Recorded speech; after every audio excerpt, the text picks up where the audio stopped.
Back then, I was just tired of all this fighting.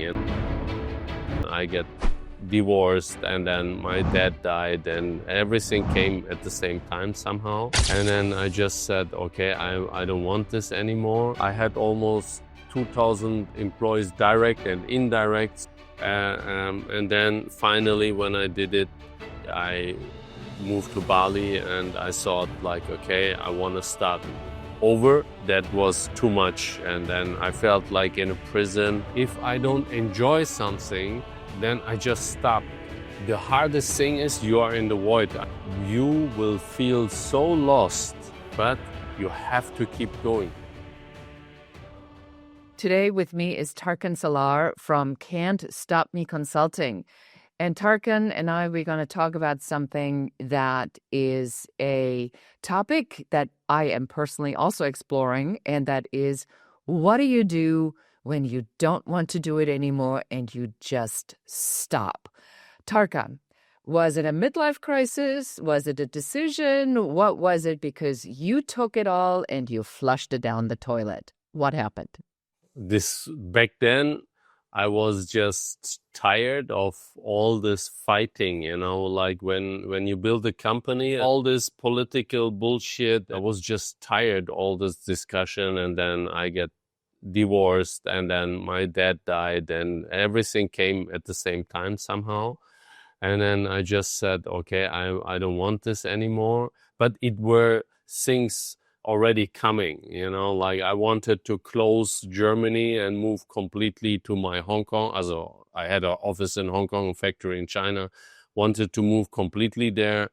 Nobody in Germany wanted that, of course. And then at some point, I just said, okay, I'm going to close that. It was a really crazy process, because in fashion, you think in seasons, and then you have agents. They sold already next season. So it took almost 1.5 years I had almost 2,000 employees, direct and indirect. So to cancel contracts, dissolve all of that. And then finally, when I did it, I moved to Bali, and I thought like, okay, I want to start over. I didn't know anything about fashion. I packed my bag, go to the high street with 18 and tried to sell. So I take most decisions very fast and clear. And then somehow at some point it turns out to be right.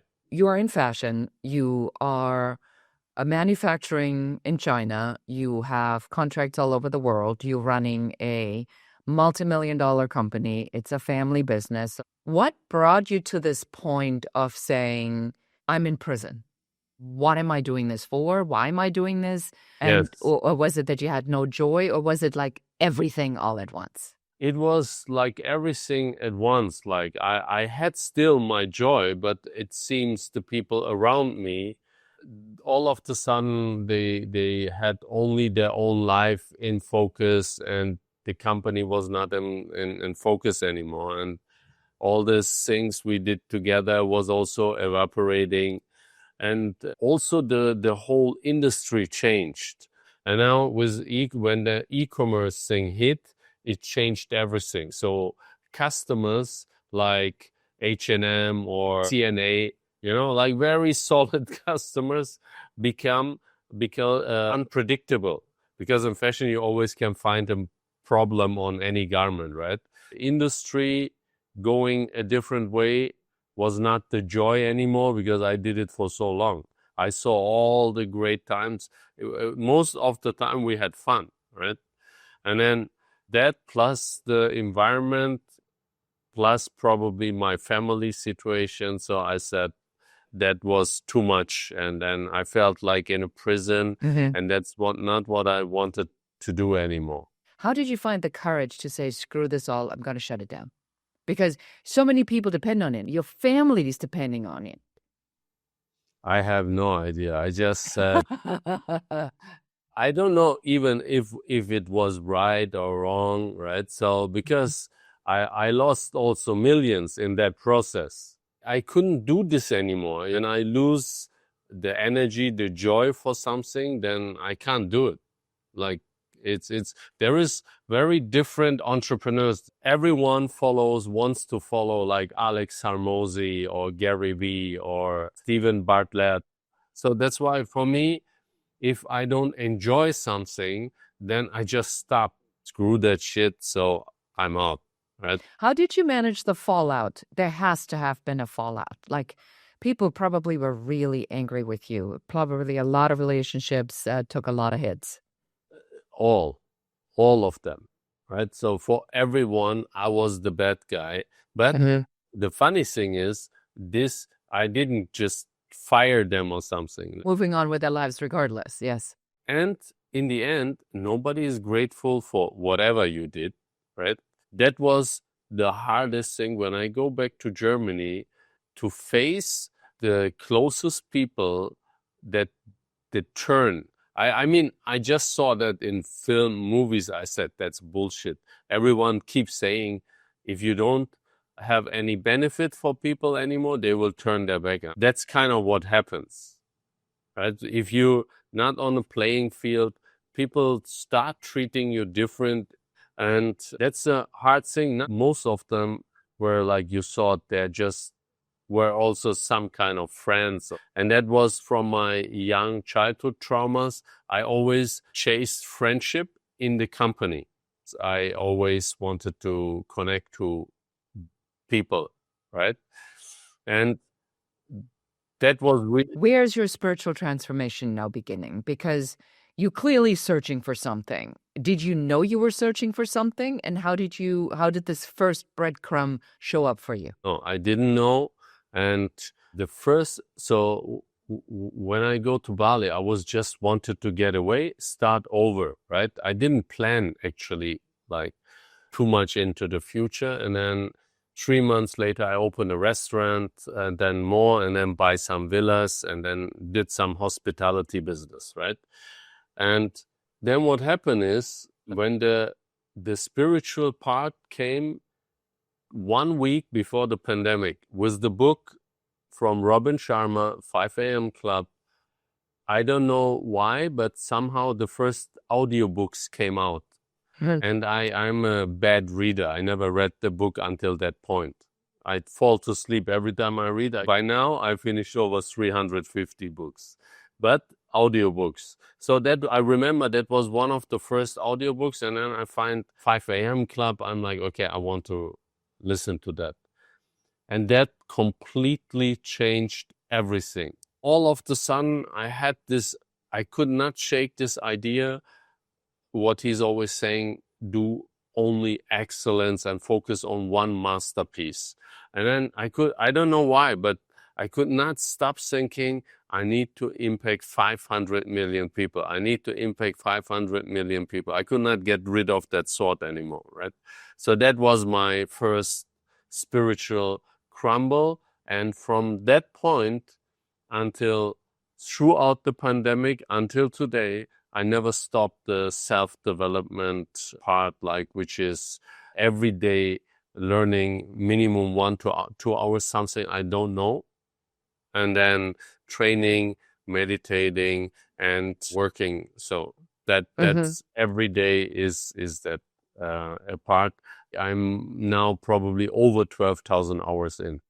What would you say to somebody who is been doing something for a long time? And I'm realizing that this idea that we are playing a part in a image that we create of ourselves, that we want the outside to see, is so strong. Did you at any point see yourself as somebody who was performing to an outside image? Did that play into it? Did you need to shatter that? I think every human is equal. Well, money or status doesn't matter. But with every pain we have, it comes from our childhood. Everyone. There is no human on the planet. Every pain is always rooted in comes from our childhood, and then either it grows to something else, but it happens something there.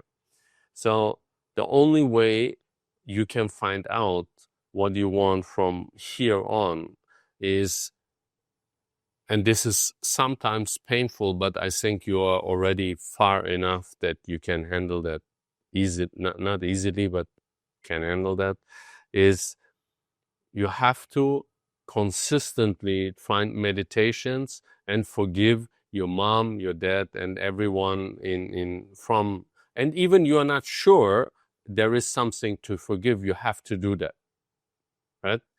And then at the same time, you need to find spiritual, because you are maybe at a point where you think, oh, maybe I did so much, I'm already a little bit tired, blah, blah, blah.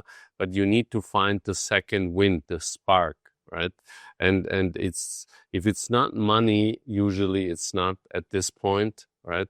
You need to find the spark, like what you want to do as a vivid vision.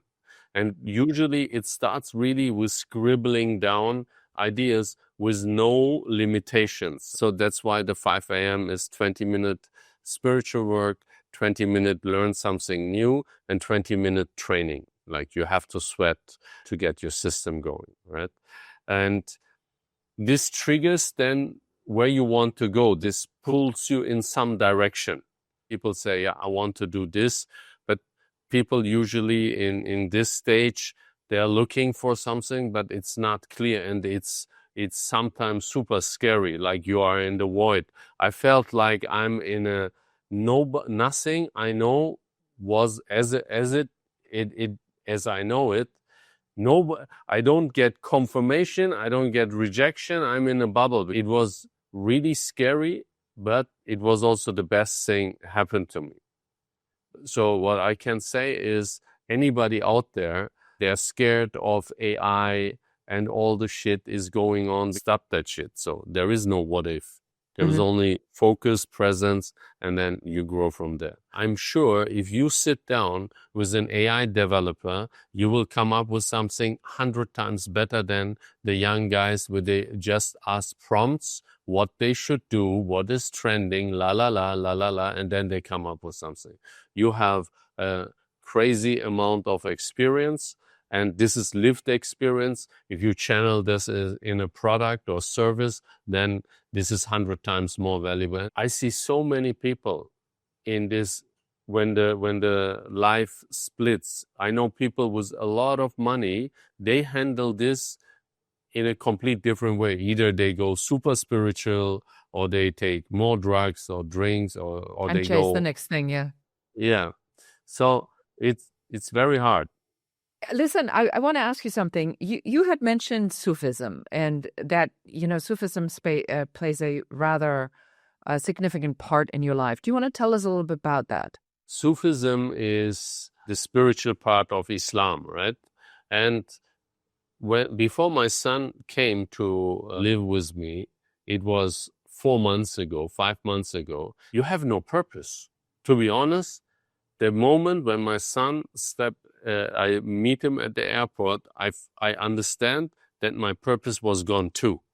So if you have no purpose, money, I meditate the shit out of it. I could not, if my life depends on it, I could not visual or big money, this, because I already did that and it doesn't pull me. I try, right? So, and then I listened to this one YouTube video, like the Sufism. Everything will be taken away, but not for negative reason, just so you can focus inwards. So if you have nowhere to turn but inwards, then you can see what you have to see. And that's happened. So my friends, my family, all the people turned away in a way. So if someone gives me any signs or something, then I can't do that. So I can't be with that person again, etc., etc. So that's what I mean by turning away. And I had only the way to turn inwards. I remember in the pandemic, really, when the streets were empty and you are on an island, that's like a ghost town in a Western movie, right? And I remember like kind of thinking what will happen and where I'm going to be after this, right? So because I have no AI skills, social media, I'm like, I don't give a shit about that at that time, right? So one of the goals is figure out social media. Lala, I wrote it a little bit clearer. And then I start to read that every day because I knew this is one goal I have to master, no matter what. And in my desperation, I read it every day, right? So that's how I started to manifesting. And Sufism is tells you basically this, what almost all religion tells you. Everything happens for a reason. And if God challenged you, they call it the chosen one, right? You're chosen, you're called for a higher purpose, right? If you see any leader, any spiritual leader too, they mostly suffered more than most. That's why they become spiritual leader. You cannot show me one person who had it everything good and did something crazy, Yeah. Yeah. outstanding. I always say the same thing. I say, people that make an impact, the stories never, they woke up a prince one day and things were handed to them. And then one day somebody gave them a crown and now they're the king and they lived happily ever after. And then the queen showed up and they had, fabulous princesses and princesses that then became king.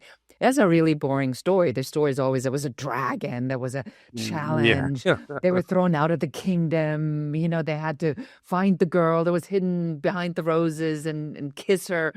So there's always sort of a challenge. So you're saying that, by the way, I believe the same thing, that people that have, I call having received a call, that have gotten the call. If you get the call, you're going to pick up at one way or another at some You point have in your to. life. It just depends on how much you allow to break apart before you kind of get the Yeah. message, right? You've broken it down, you're taking this journey inward, and now what is emerging for you, and where is what is emerging at this stage? At this stage, where I am is I want to have an impact, but I was trying to do it through self-development audiences. So because I was very purpose-driven, right? So, but now the part I'm an entrepreneur since I'm 18, that brought me always back to this. I come back to spiritual things, yes, like building habits, focus, but never woo-woo. I'm not that type of guy, right? So to get real impact, kind of the Buddha and the badass mentality. So if you're only Buddha is not good, if you're only badass is not good. So somewhere the balance. And I was thinking, okay, I want to impact 500 million people. If I help companies to become blue ocean companies, which means companies to do some outstanding things, right? Have their own positioning, and ideally push humanity a little bit forward. That's what I want to do. And what happened is 26 years plus so much self-development learning. I studied obsessively Steve Jobs, Phil Knight. I never did that. I'm like, shit, this learning is super cool. Yeah, really, I never did that. I was just doing it. I read or listen to Phil Knight's story, the Nike founder. I'm like 80%. It's like I lived that, right? So I stand in the factories, what he's describing with ethics, and I already experienced that too, exactly like that, right? Just with different companies. And so I would say what happened to me is like a crazy compound effect. So I lived it without ever knowing what I lived, right? I just keep going, learning, improving. And then what the self-development plus what I already lived and know, it compounded to a person. I can connect the dots custom to the person's problem in any situation in 5 minutes or less. Mhm. I emerged with this superpower, but I need to bring it out faster. So in one part of my heart is how I can impact the maximum number of people, individuals. On Mhm. the other part is I have to build a business too, right? So I try. That's where I am. That's why I'm doing a podcast to bring out faster what I'm doing. Because I tried the other way. I help people. You cannot believe one guy saved $200 million. $200 million in a free aha moment call. I asked him, hey, can I speak in front of your company? Because it's a huge company. And I just wanted to use it for my social media. That guy don't even answer. I completely understand where you're going with this. I think that part of it is that, and this is really a quote from you, that you cannot doubt that you've been given this, you just cannot see it yet. So as you are unfolding or unwrapping this gift that you've been given, it does come with still the dismantling of your former belief system. I realized that I'm sharing this because this has literally just happened last week, where I asked my mother sort of about this money issue, right? And everybody in my family, my brother, sister, there's always a money issue of some sort. And then she said to me that my father started cheating on her when he became successful. So she embedded this belief system that when people make money, they become assholes and they do really terrible things. And when I heard that, it was, and I didn't cheat. But when I heard that, it was suddenly like something completely clicked. It was like there was a missing piece that I could finally understand that was happening. So, I mean, in reciprocity of what you've been sharing, it just hasn't shown you yet where the monetization is coming from, because you're still fine-tuning the message and your positioning, and you're still finding your tribe. And I have personally found that when you make these massive changes in my work with a lot of founders, it's like whack-a-mole, where you have the ladle where you hit the little, cats or whatever they are that come up and you hit them. You just have to hit a bunch of them until you get it right. And pressing no buttons gets you faster to yes buttons. And so when you realize that people are just still taking advantage of you and don't want to pay for it, number one, it's bad karma for them. And number two, it's just not quite the resonance that you are creating yet. There's still a formation of until this is complete. Because when you are in the circle that you're meant to be in, people will pay you the money, and they pay you the money happily, because they know that, in the law of polarity and in the spiritual laws, there's no choice but for that to come back to them. So I want to thank you for really sharing the path, because you're not yet at that point where you look back and you say, well, here's how I did it. You're sharing with us as you're going through it. And I find that such a rich, powerful experience. Yeah, that's the point. What I want to tell people out there, the hardest thing is you are in the void. What you're saying is right. You feel like in a void. You will feel so lost, right? That like you think you are. I had the point. I said the first time in my life, I'm not going to make, and I'm not going to make it. Make it means like, because you're like in this void and you don't seems to find this holding. Like, I can only say for everyone in our age or young, a little bit younger, that is the hardest thing, but you have to keep going. I just don't know how to give up. Nobody ever teach me that. So if I would know how to give up, I would, but I don't know. Tarkan, thank you so much for spending all this time with us for today, and really allowing us to see the messiness of the journey as you are letting go, you surrender, and you don't know what's up or down. But I really appreciate your message and your passion for discovery, really, more than anything. Yeah, welcome. I hope this helps some people out there. And the message is really grow by lifting others is the safest way to financial and spiritual success. Really, grow by lifting others. It's so powerful, but you have to mean it. I think everyone should really try to grow by lifting other and mean it, and if they focus on themselves and try to deliver excellence in any small interaction, no surface level, I know there will be something greater than what I'm doing. It's meant for me to do. Beautiful. And where can somebody connect with you on Can't Stop Me Consulting? Where can we find you or your book? Ideally on Tarkan Salar LinkedIn, my Tarkan Salar LinkedIn. Send me a DM and they can connect with me, and then we can take it from there, whatever is that they need. Thank you so much for being here today and sharing your story with us. Thank you too. Yeah. And that is it for us for today. Thank you so much for listening to or watching this episode of the Business Growth Architect Show, Founders of the Future. If you heard something or you know someone who is stuck in a void, please share this episode and help us to grow more listeners and spread the message that spirituality and strategy, or the Buddha and the badass, do go hand in hand. Until next time, and goodbye. That's it for this episode of the Business Growth Architect Show, Founders of the Future. If you're done playing small and ready to build the future on your terms, subscribe, share, and help us reach more trailblazers like you. And if you're serious about creating, growing, and scaling a business that's aligned with who you are, schedule your Uncovery session at uncoverysession.com. Lead with vision. Move with purpose.